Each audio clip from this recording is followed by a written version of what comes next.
very much. Go ahead, please. Good morning, Madam Chair. Chris Daly, Nevada State Education Association, the voice of Nevada educators for over 120 years. Since the COVID pandemic, educators left their jobs in record numbers due to low pay and severely low morale.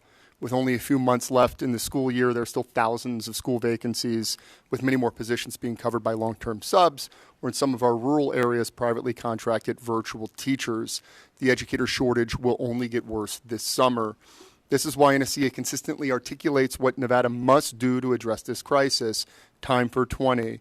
That means a 20% educator raise, a $20 minimum wage for those who make schools run, and reaching an average class size of 20 students. The COVID-19 pandemic clearly worsened Nevada's crisis in educator vacancies. In response to these impacts, our national union was the loudest voice for significant federal investment in public education. We wrote hundreds of thousands of messages, placed thousands of calls to representatives advocating for Congress to pass this largest ever investment in Nevada schools. The NEA made sure language was included in the federal law so school districts could prioritize educator pay, and NSEA advocated for this use in Nevada's state plan.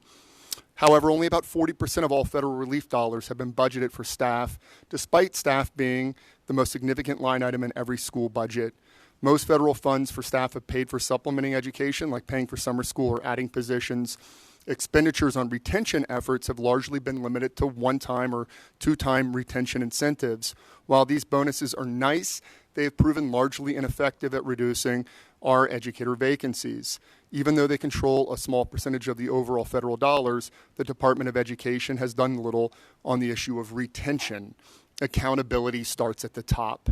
The good news is there are resources available. $700 million in unspent ESSER funds, $733 million recommended for the Education Stabilization Reserve, $1.6 billion recommended for the Rainy Day Fund.